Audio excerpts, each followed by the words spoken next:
Shabbat Shalom. Shabbat Shalom. What a beautiful Shabbat evening to come together. It's lovely to see new faces and familiar faces out here tonight. We begin with a song and a melody that is going to be new to some of you. We turn to page 134. Zamru Ladonai, sing praise to God.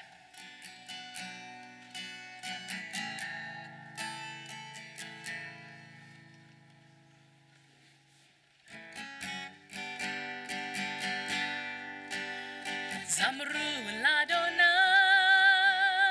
bechinor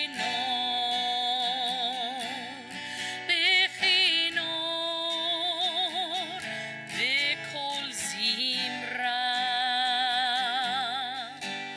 Zamru Ladonai bechinor v'kol zimra. Zamru Ladonai bechinor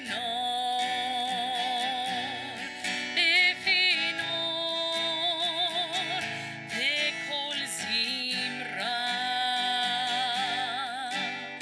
Zamru Ladonai bechinor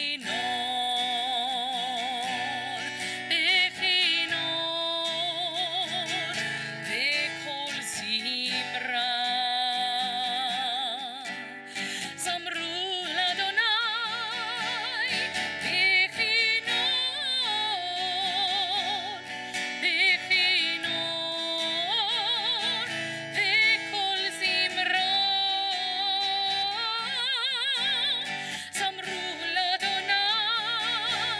Zamru Ladonai v'kol zimra.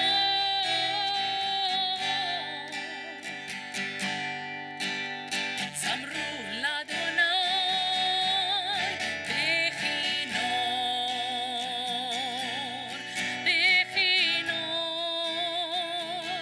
v'kol zimra. Zamru Ladonai bechinor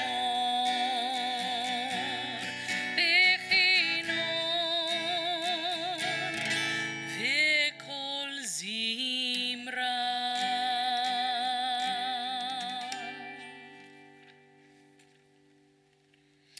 So as I look around, I see so many new faces, and one of our traditions at B'nai Israel on Friday night is before we formally welcome in Shabbat, we take a moment to introduce ourselves to each other. So I'd like to invite everybody to stand up and to introduce yourselves to at least two people you didn't know when you came in tonight.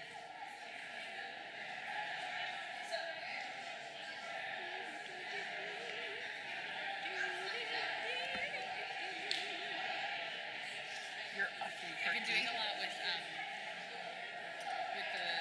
wicked stuff, where like I'm layering my voice on it some Oh, that's cool. to like get harmonies and stuff. Wish I could do that right now with like pedals and electronic music. With I feel what? like a DJ.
bride is knocking at the front door waiting to be let in. So let's welcome her with Lecha Dodi on page 138. And we'll be singing verses 1, 2, 5, and 9.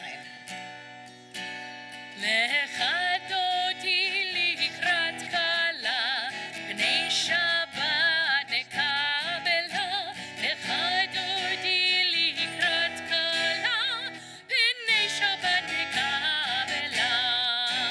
Lecha Dodi likrat kala, bnei Shabbat nekabela. Lecha Dodi likrat kala, bnei Shabbat nekabela. Shamor v'zochor b'dibur echad, ishmi'anu el hamiuchad. Adonai echad u'shemo echad, l'shem u'tiferet v'litila. Lecha Dodi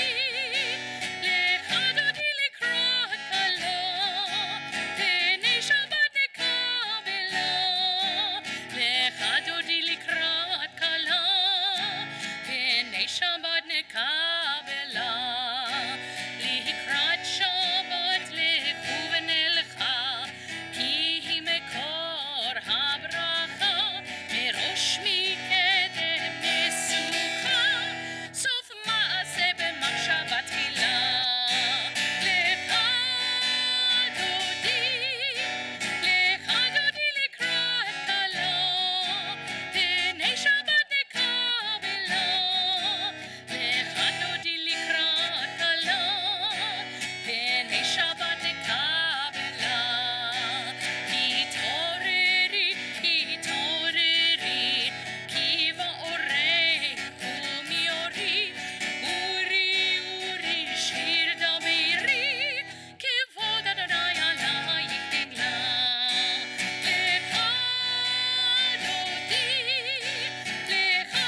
likrat kala, bnei Shabbat nekabela.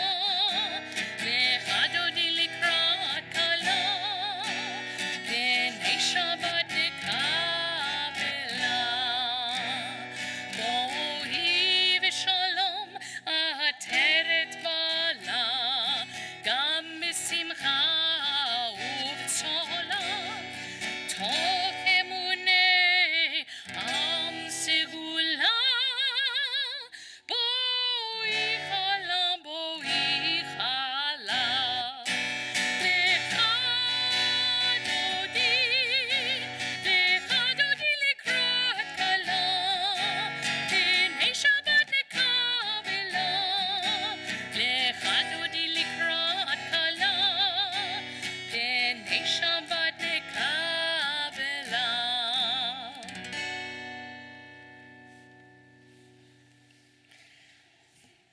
It is an absolute joy to be able to share the Bima on this Shabbat with our bar mitzvah with Langston Herman. I love that you are like bouncing off your chair ready to come on up. It's that type of energy that makes you so much fun to work with. I'd like to invite Langston to come join us on the Bima, as well as his parents, Anna and Kai, and his sisters to join us as well on the Bima to do us the honor of lighting the Shabbat candles. The blessing for the candles can be found on page 120, but first we continue with Shalom Aleichem on page 142. Shalom Aleichem, Malachei Hashavei, Malachei Elyon, Mi Melech, Malachei Hamlachim, HaKadosh Baruch Hu. Ochem l'shalom, Malachei Hashalom,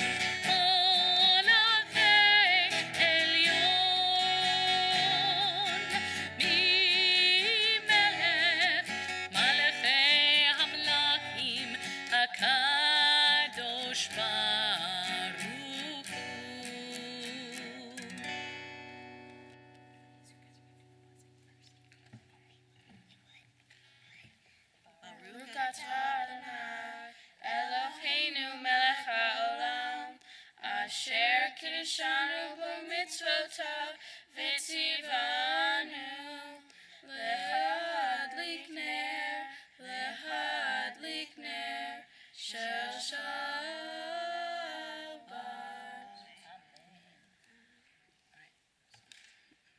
Source of light and truth, creators of eternal law of goodness, help us to find knowledge by which to live. Lead us to take the words we shall speak into our hearts and our lives. Bless all who enter the sanctuary in need, all who bring the offerings of their hearts. May our worship lead us to acts of kindness, peace, and love.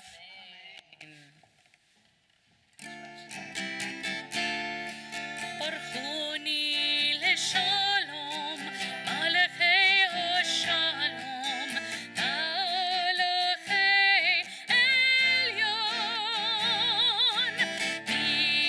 mimelech, malachei hamlachim, hakadosh baruch hu. Tzeitem leshalom, malachei hashalom, malachei elyon, mimelech, malachei hamlachim, hakadosh baruch hu.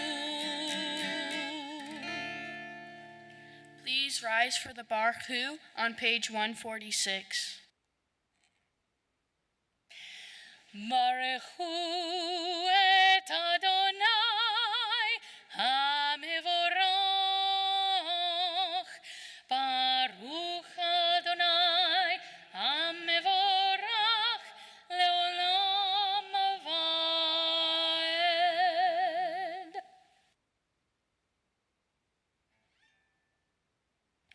We continue together on the bottom of page 148. Blessed are you, Adonai our God, ruler of the universe, who speaks the evening into being, skillfully opens the gates, thoughtfully alters the time and changes the seasons, and arranges the stars in their heavenly courses according to plan. You are creator of day and night, rolling light away from darkness and darkness from light, transforming day into night and distinguishing one from the other. Adonai Tzebaot is your name.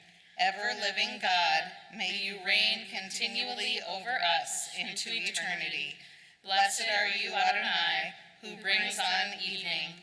Baruch atah Adonai, Hama'ariv Aravim.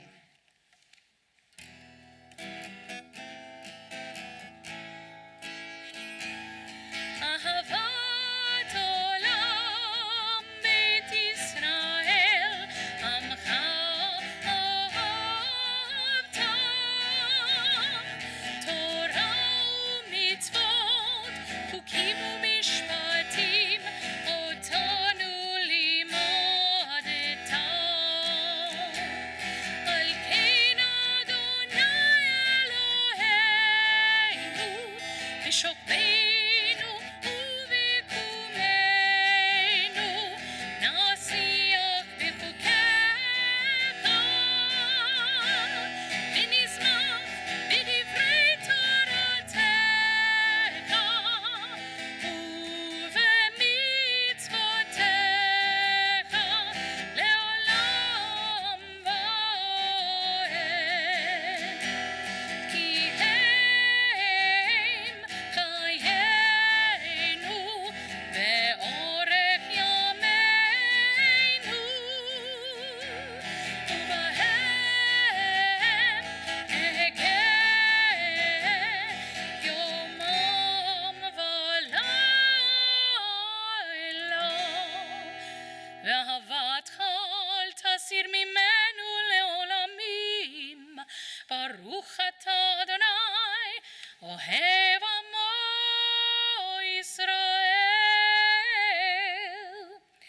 שמע ישראל, אדוני אלוהינו, אדוני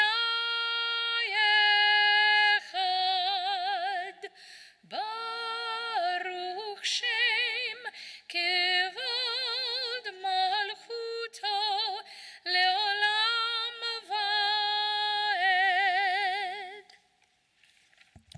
Please join us with the Ve'ahavta on page 154. ואהבת את אדוני אלוהיך בכל לבבך ובכל נפשך ובכל מאודיך, והיו הדברים האלה אשר אנוכי מצווך היום על לבביך, ושיננתם לבניך ודיברת בם בשבתך בביתך ובלכתך בדרך ובשוכבך ובקומך, וקשרתם לאות על ידיך והיו לטוטפות בין עיניך, וכתבתם על מזוזות ביתך ובשעריך, למען תזכרו ועשיתם את כל מצוותי והייתם קדושים לאלוהיכם. אני אדוני אלוהיכם אשר הוצאתי אתכם מארץ מצרים להיות לכם לאלוהים. אני אדוני אלוהיכם אמת.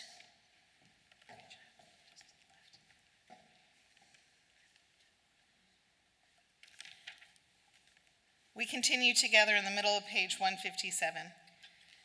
In a world torn by violence and pain, a world far from wholeness and peace, give us the courage to say, Adonai, there is one God in heaven and earth. The high heavens declare your glory. May earth reveal your justice and love. From bondage in Egypt we were delivered. At Sinai we bound ourselves to your way. Inspired by prophets and instructed by sages, time and again we overcame oppressive forces. Though our failings are many and our faults are great, it has been our glory to bear witness to our God, keeping alive in dark ages your vision of a world redeemed. Let us continue to work for the day when the nations will be one and at peace. Then shall we rejoice as Israel did, singing on the shores of the sea.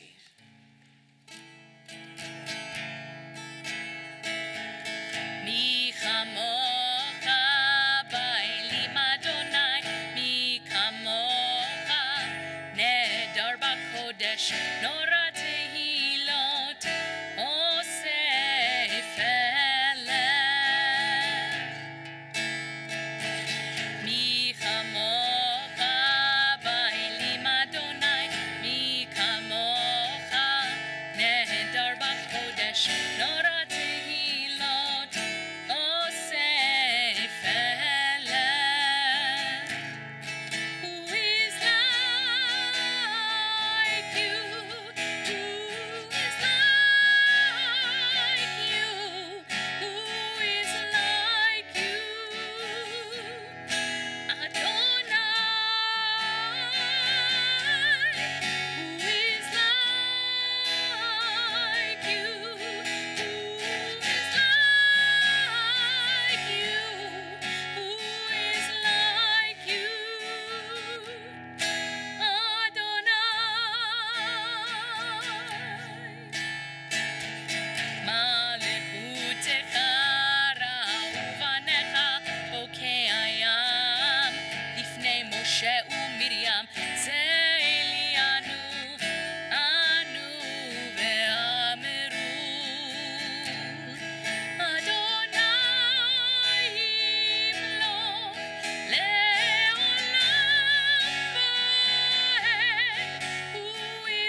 continue together on page 160.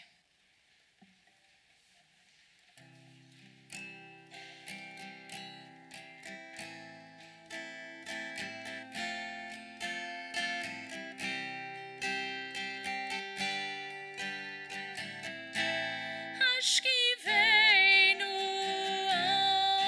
Adonai, Eloheinu l'shalom, lehamidenu shomreinu, lechayim.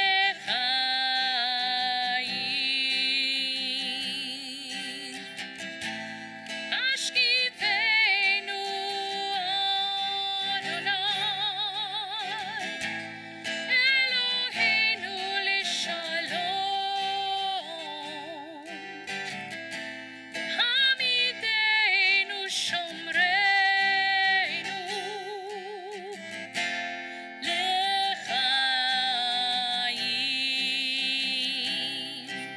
Spread the shelter of your peace over us.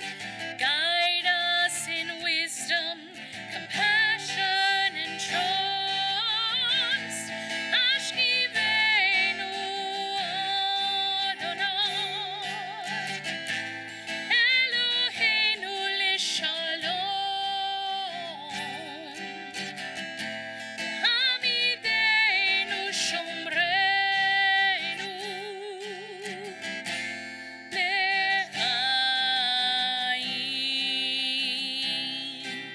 Save us for the sake of your name. Shield us from hatred, sorrow, and pain. Ashkivenu Adonai, Eloheinu l'shalom, lehamidenu shomreinu, lechayim.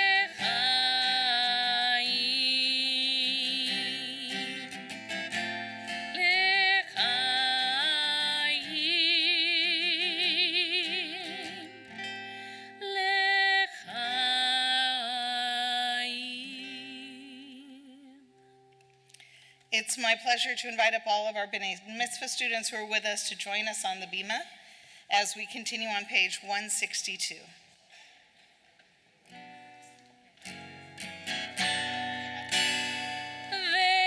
Veshamru v'nei Yisrael et ha-Shabbat, la'asot et ha-Shabbat v'doratam b'rit olam. Veshamru v'nei Yisrael et ha-Shabbat, la'asot et ha-Shabbat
for the tafila on page 164.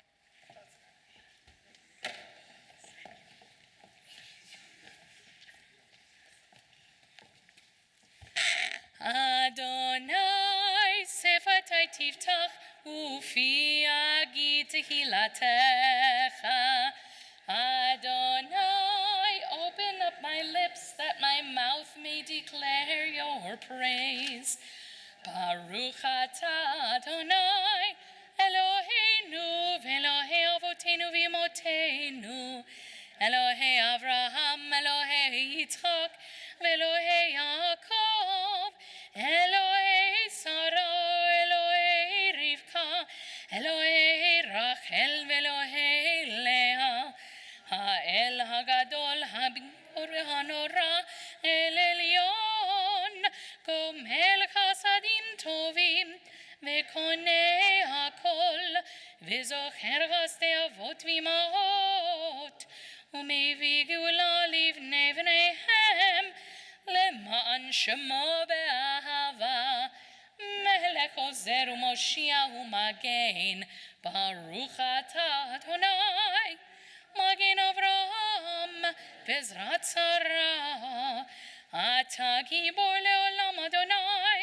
Mechaye Hakol, Ata Rav Leoshia, Mashiv HaRuach, Morid HaGashem, Mechalkel Chaim Bechesed, Mechaye Hakol Berachamim Rabim, Somech Noflim Verofech Holim, Umatir Asurim, Umekayem Emunato Lishenei Afar, Michamocha Bal Givurot, Umito Melach, Melech Meimit Umechaye, Umatzmiach Yeshua, V'ne'eman ata l'chayot hakol, Baruch atah Adonai, Mechaye hakol, Ata kadosh v'shimcha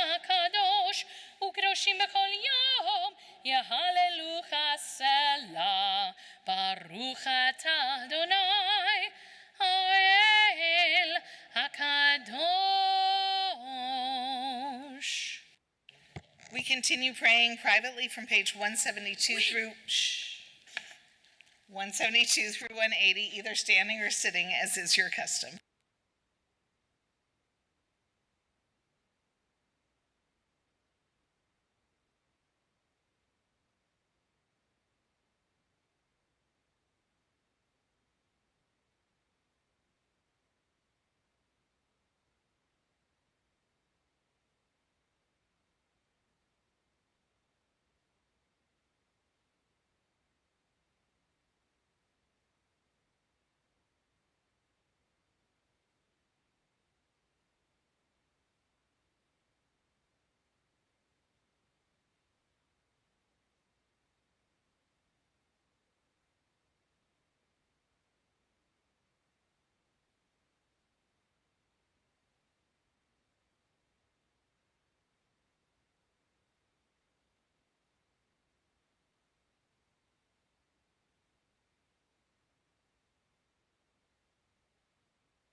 Our thoughts and our prayers now turn towards those in our lives or perhaps ourselves who are in need of a refuah shlema, healing of body and spirit. So we turn to page 371 as we think of those in our lives who are in need of healing. And we remind ourselves that praying is just one of many things that we could do. But it's important that we not only pray, but that we also reach out to those who are in need of love and support and help during their times of difficulty. Please join us.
Shabbat Shalom. We're going to try something a little bit different tonight. Does anyone know what this week's Torah portion is? Oh, you do? Good. I'm so relieved. What's? Parshat Truma. That's exactly right. It's Parshat Truma. In this week's Torah portion, we learn about the building of the sanctuary and how it happened. So to give you a little not instant replay, but what do you call it at the beginning of a TV show? What happened little recap, thank you, for the last 2 weeks. 2 weeks ago, we were standing at Sinai receiving the 10 Commandments, and then we got completely freaked out by God talking to us, and so we let Moses go up the mountain by himself and report back to us what we needed to know. Last week, we had Parshat Mishpatim, where we learned the other 603 mitzvot. It was law after law after law. And this week, we're being taught how to create the Mishkan, the tabernacle, a traveling sanctuary, as we wander through the desert. Now, sacred space and sacred place and time is kind of at the center of Judaism. It's something that anchors us. So I want us to take a little journey into our own brains for a moment. So if you feel comfortable, I want you to settle into your seat, get nice and cozy. And if you feel comfortable, close your eyes. And let's just take a breath. Take another breath, just in and out. One more time.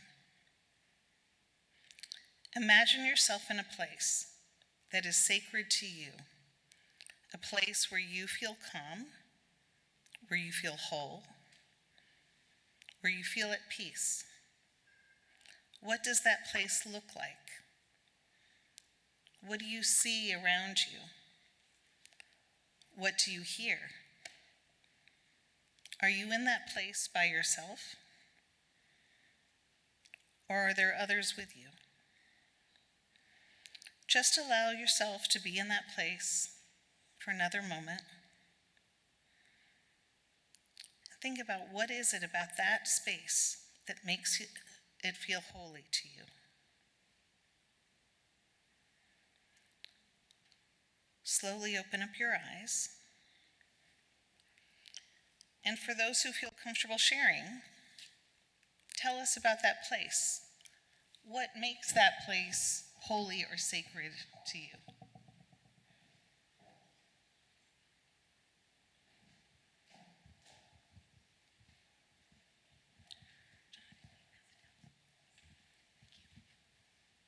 I was thinking of Muir Woods and being amongst the redwoods, which are, if you've never gotten to go, it's something to find time to do.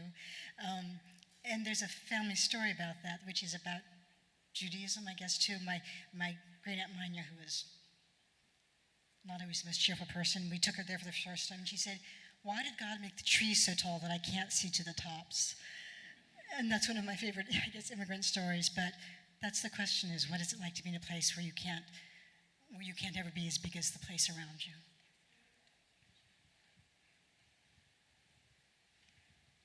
Oh, I see a hand.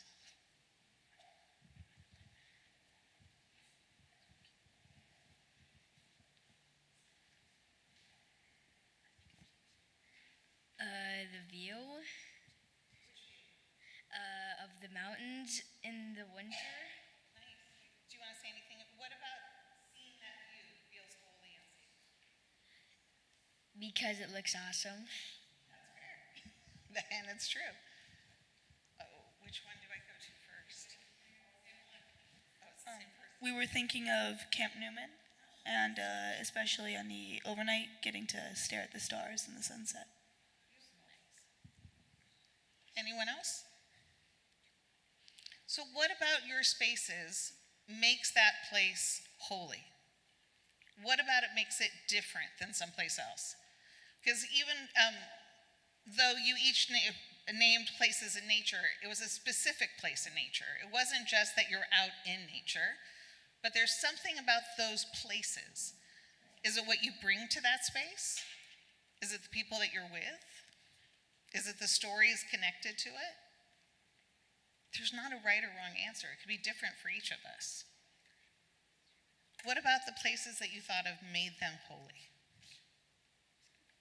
So I'm going to challenge you two boys. Is that place holy just because it's beautiful? Or what about that makes it feel holy? It's Emmett's turn? Okay. The very hard travel up to the overnight spot. So you earned it. You feel like you earned that space. That's nice. How about anyone else? Yeah.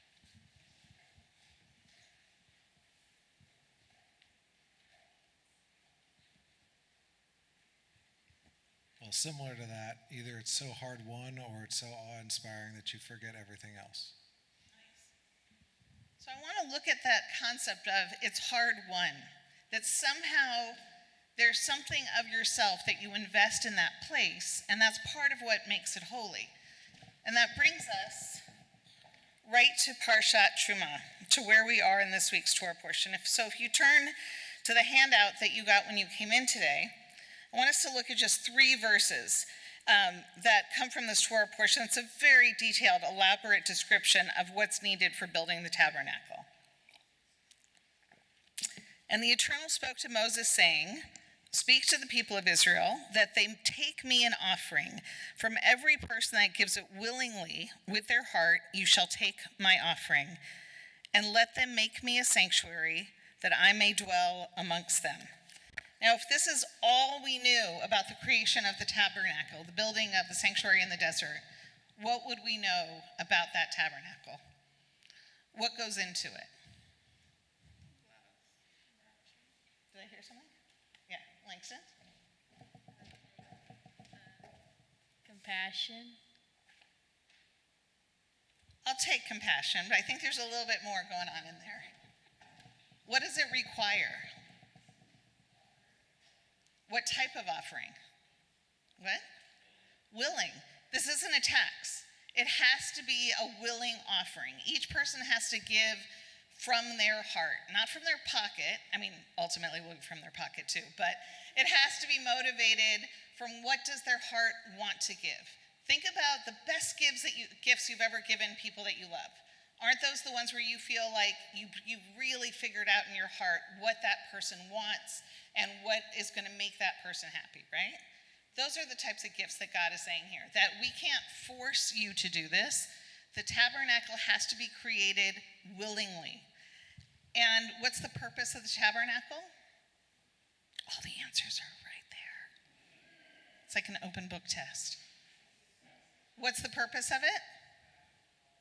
So God can dwell amongst us. Well, didn't we just hang out with God at Mount Sinai? And didn't God speak at the burning bush? Like, God has the capacity to pop up and talk wherever. So why do we have to create something?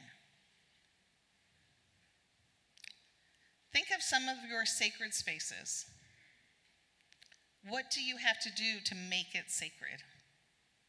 You create that space. You create the environment. We can see beauty wherever we go, but that doesn't necessarily inherently make that space sacred to us. It might just make it beautiful. But for something to be sacred, part of you has to be a part of that. The two of you had mentioned the overnights at Camp Newman. Whenever I've done something like this where somebody says, like, go to your happy place, go to that sacred space, for me, it's actually Camp Swig. And it's because part of me is in that space. And because part of me is there, I became more open to the experience of God. So let's look at some of these teachings from different rabbis through the centuries. The first is Avot de Rabbi Natan. So this is coming from between 700 and 900 of the Common Era. Do I have a volunteer, Steve, to read?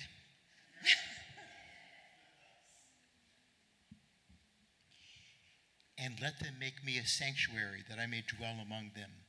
Let them make. Great is work, and even the Holy One, blessed be, did not have the divine presence abide among Israel until they had worked, as it states. And let them make me a sanctuary that I may dwell among them. Okay, let's look at all three, and then we're going to talk about them. Who would like to read the next one? Don't everyone raise your hand all at once. Cameron, do you want to read the next one? So the next one comes from Rabbi Menachem Mendel of Kotsk, and this is coming now for about 1,000 years later. This one, And let them make me a sanctuary, that I may dwell among them. It says among them, and not among it, to teach you that each person must build the sanctuary in their own heart, then God will dwell among them. So here we have a slight change in interpretation of the translation, that it's not that God is dwelling in the sanctuary, but God is dwelling within us. Let's look at Nachalat Shiva, and that's from Jewish standards, contemporary with Rabbi Menachem Mendel. Judy, can you read? And let them make me a sanctuary that I may dwell among them. Rabbi Menachem Mendel of Kotsk was once asked where God is, and he replied, wherever they let him in. Let them make me a sanctuary. If a person is filled with love and fear of God, then I will dwell among them, literally among them. So here we have three different interpretations of the same verse. What are they teaching us? And do any of these interpretations of explaining why God wants us to build a Mishkan, a portable, and remember, this is a portable sanctuary. This is not something that is supposed to be in the same place forever, but rather is supposed to travel with us as we go through the desert. Do any of these interpretations appeal to you?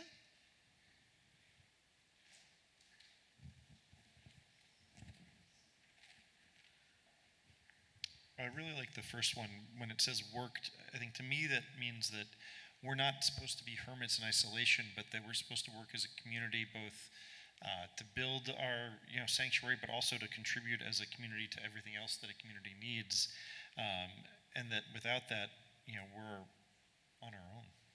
Right. So I love that. So in this interpretation of sanctuary, inherently it's a shared space. That is something that we have to actively create. How about anyone else? Any of the others, or that one?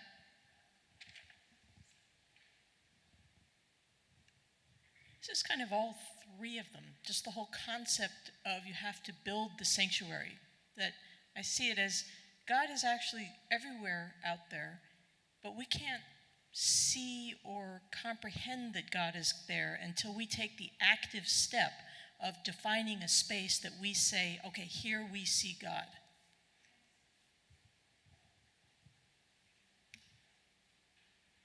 How about, love the ping-ponging back and forth. You're a guitar player. I really am.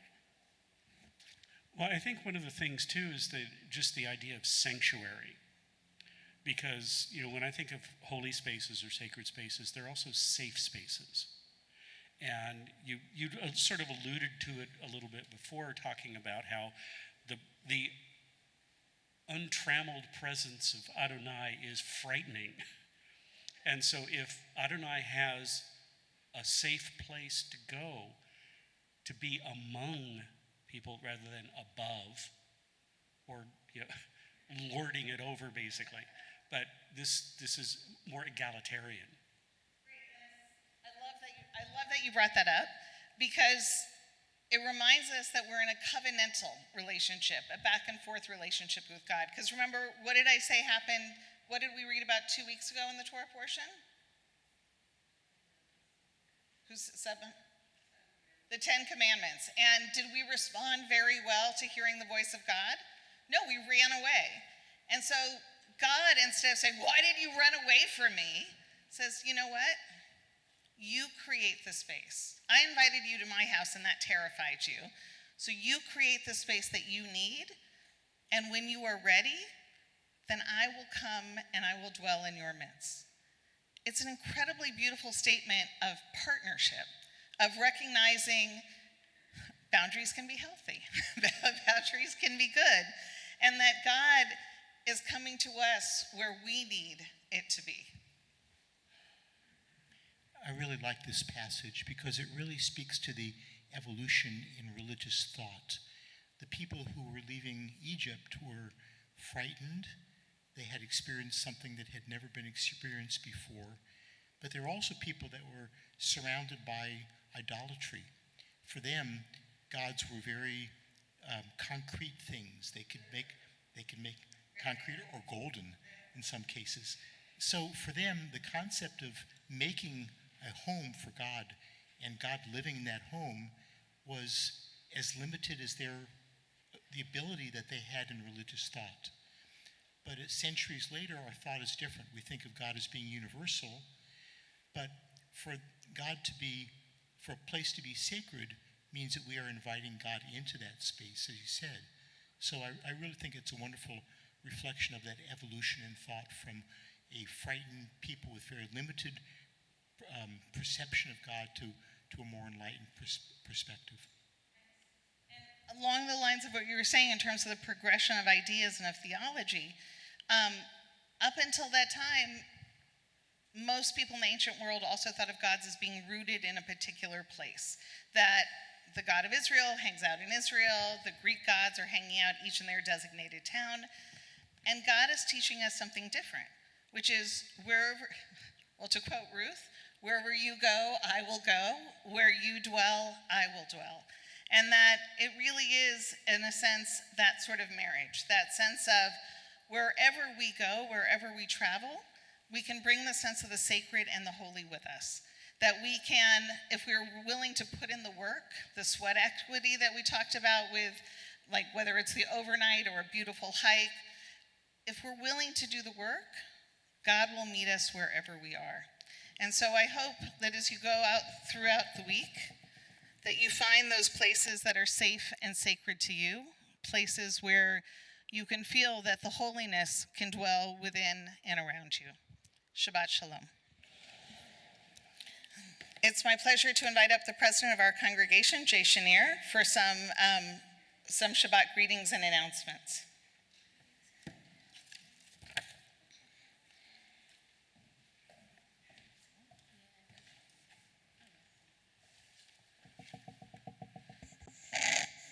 Shabbat Shalom.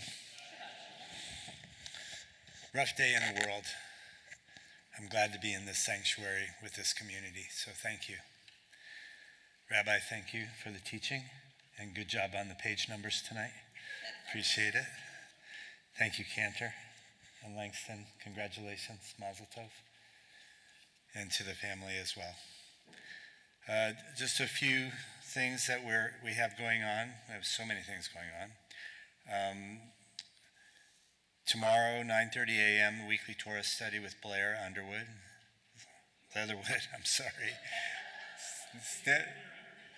That would be okay. Yeah, we play around with that. 10:30 a.m. mini minyan with Lauren Silva, our director of lifelong Jewish learning. 10:30 a.m. we have a bar mitzvah for Langston. So cool. 10:30 a.m. CBI membership committee warmly invites all new, and this is Sunday, March 2nd, all new or newish members to the new member morning mixer. It's really a great time. We had probably at least 100 people there last year, and it's an opportunity to really learn about what we have here in all of our offerings and to ask questions. So I hope to see you there. I will be there because there will also be bagels and cream cheese. So. And what? A lot more. A lot more what? Bagels and cream cheese? Oh, delicious food. I'm assuming we're doing the committee brings. How many people are going?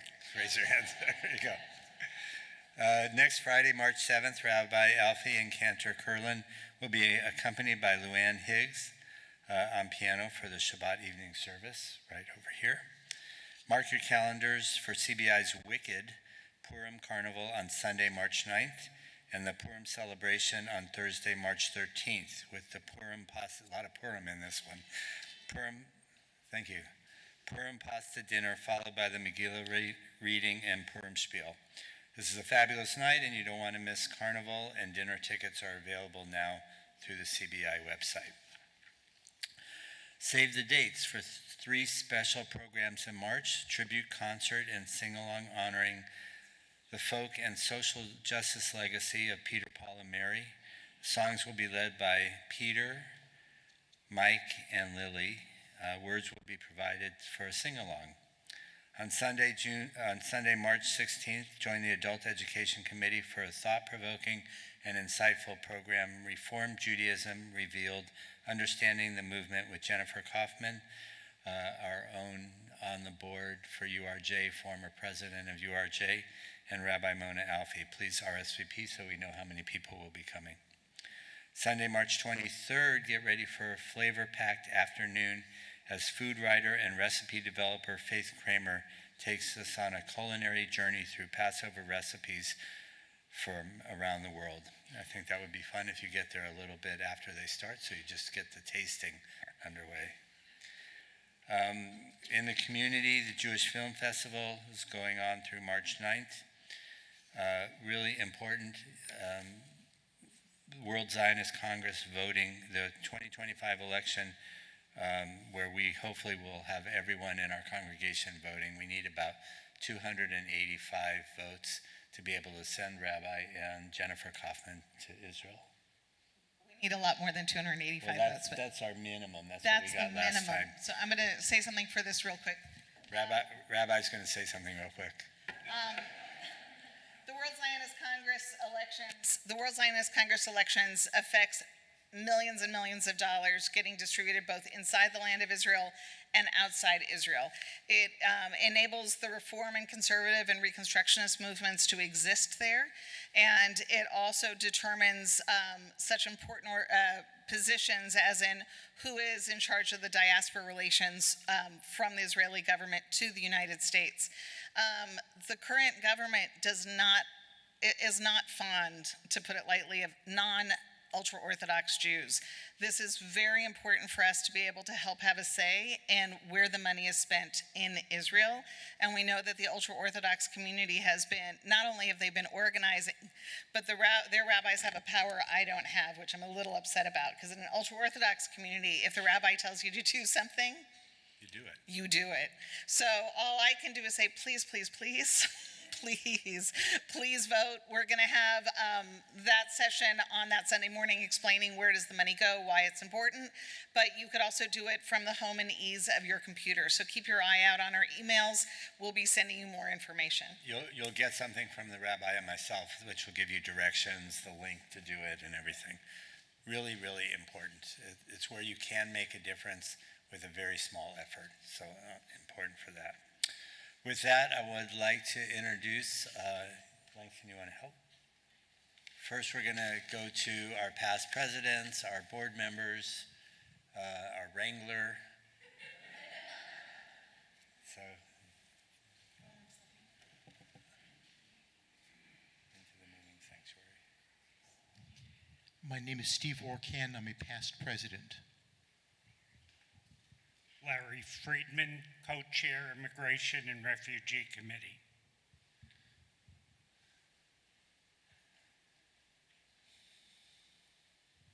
Davida Levin Robinson, VP of Membership.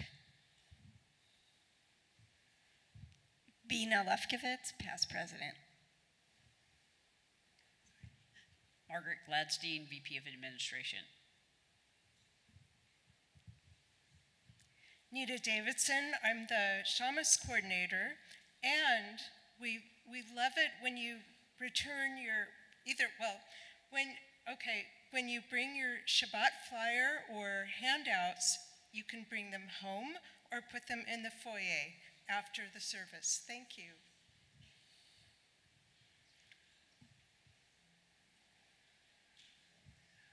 Shabbat Shalom. I'm Jason Weiner, Social Action Chair and Chair of the Jewish Community Relations Council for Sacramento.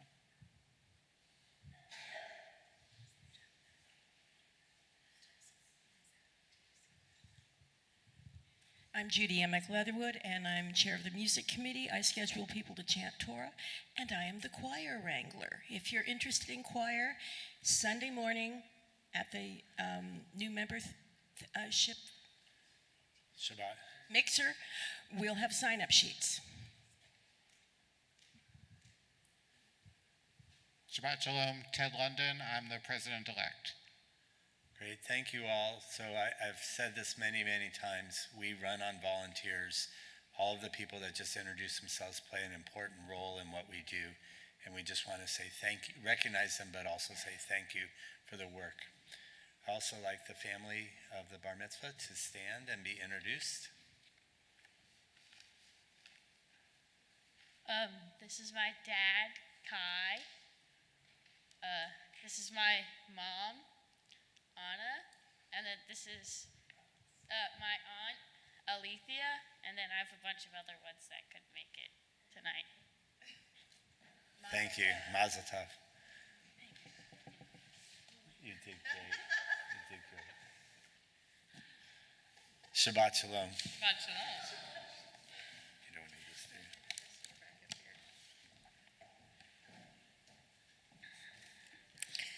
Anna and Kai, I liked that long pause after my father, Kai.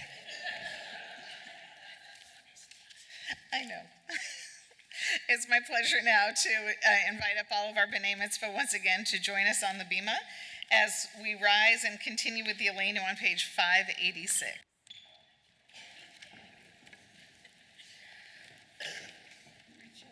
עלינו לשבח לאדון הכל, לתת גדולה לאוצר בראשית, שלא עשנו כגויי הארצות, ולא שמנו כמשפחות האדמה, שלא שם חלקנו כהם, וגורלנו ככל המונם, ואנחנו קוראים ומשתחווים ומודים לפני מלך מלכי המלכים הקדוש ברוך הוא שהוא נוטה שמיים ויוסר הארץ ומושב יקרו בשמיים ממעל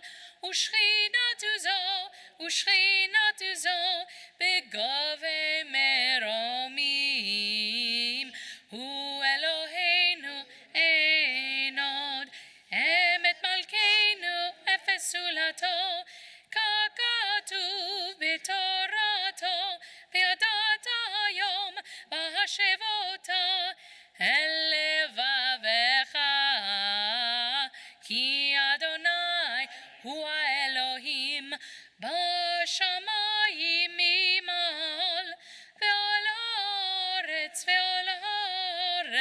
מתחת עינות, ונאמר, והיה אדוני למלך על כל הארץ, ביום ההוא, ביום ההוא, יהיה אדוני אחד, ושמו, ושמו, ושמו אחד. Please be seated.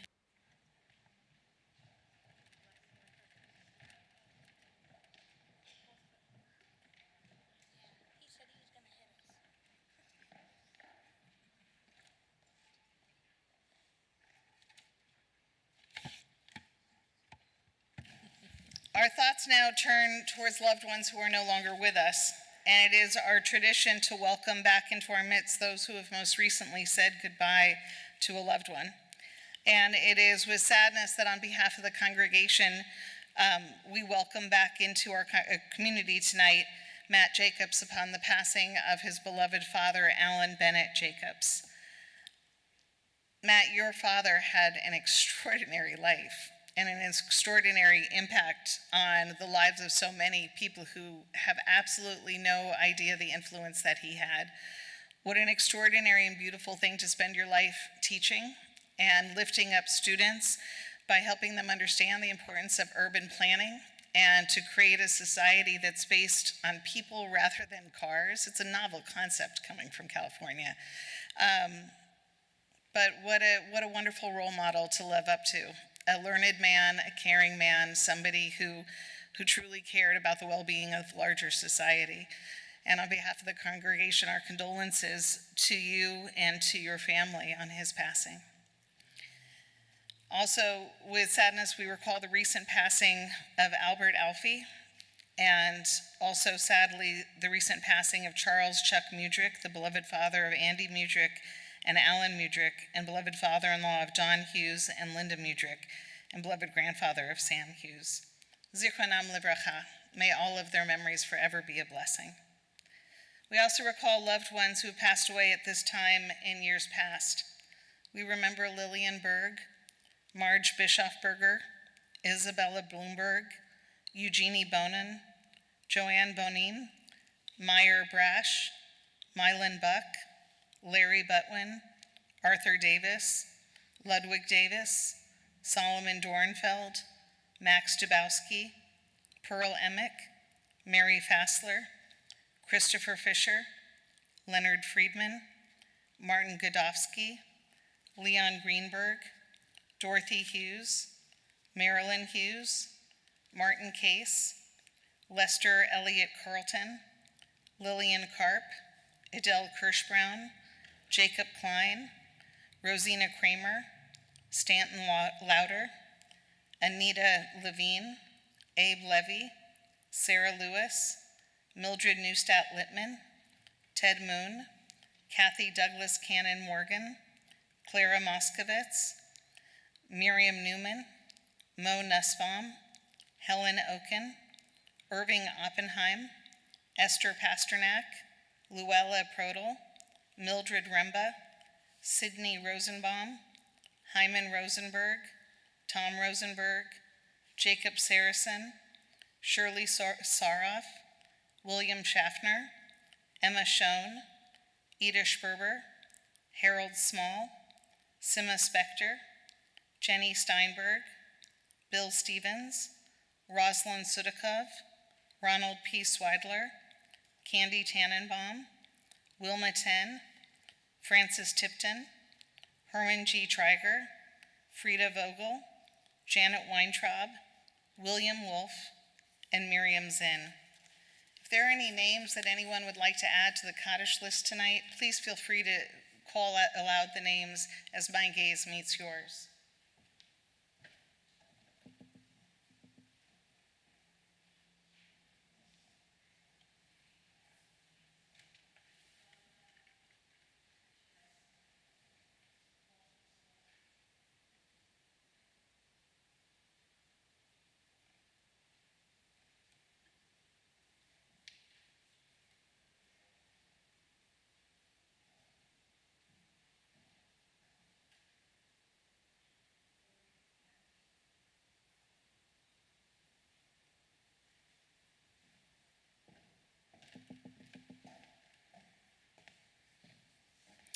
We hold in our hearts also the families who are mourning loved ones whose bodies have been returned to the land of Israel in these last few weeks.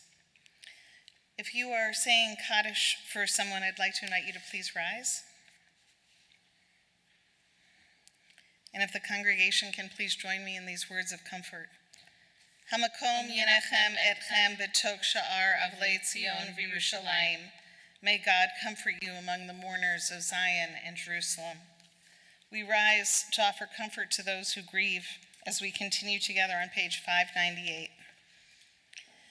Yitgadal v'yitkadash shemei Rabbah, ve'alma divrach yirtei v'yamlich malchutei, v'chayechon uv'yomechon uv'chayei d'chol Beit Yisrael, ba'agala u'izman kari v'imru, Amen. Yehei shmei Rabbah mevarach le'olam u'mei almaya, Yitbarach v'yishtabach v'yitba'ar v'yitraman v'yitnaseh, v'yitadar v'yitaleh v'yitalal shemei dekudsha barichu, le'ela min kol birchata v'shirata, tushbechata v'nechemata, damiran be'alma v'imru, Amen. Yehei shlama Rabbah min shemaya, v'chayim aleinu ve'al kol Yisrael v'imru, Amen. Oseh shalom b'mromav, Hu ya'aseh shalom aleinu ve'al kol Yisrael v'imru, Amen. May the source of peace and peace to all who mourn and comfort to all who are bereaved. And let us say, Amen.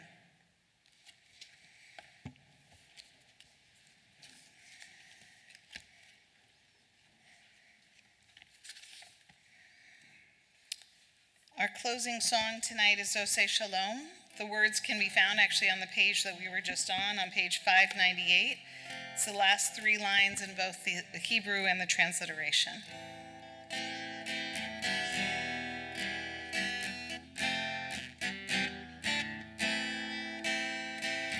Oseh shalom bimromav, hu ya'aseh shalom aleinu.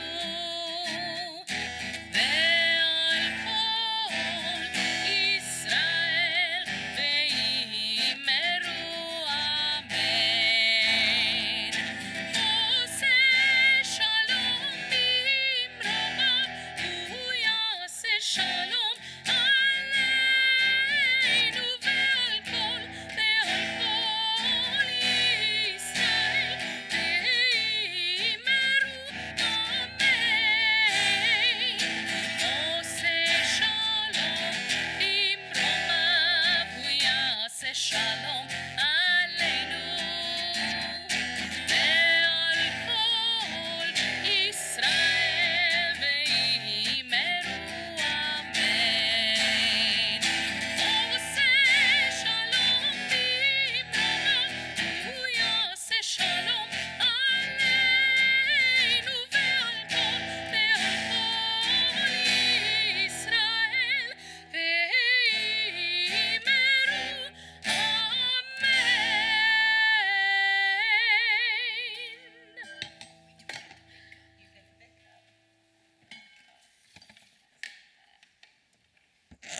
We conclude with the Kiddush and the Motzi so that we can continue our celebration of Shabbat through those doors and into the social hall with the lovely oneg that awaits us. The words for the Kiddush can be found on page 123. Baruch atah Adonai Eloheinu melech haolam, borei peri hagafen. Baruch atah Adonai Eloheinu melech haolam, asher kirishanu b'mitzvotav v'ratzavanu, b'shabbat kodsho b'ahava uvratzon hinchilanu, zikaron lema'aseh v'reishit, ki hu yom tehila lemikra'e kodesh, zecher litziat Mitzrayim, ki vanu v'acharta ve'otanu kidashta mikol ha'amim, b'shabbat kodshecha be'ahava uvratzon hinchaltanu.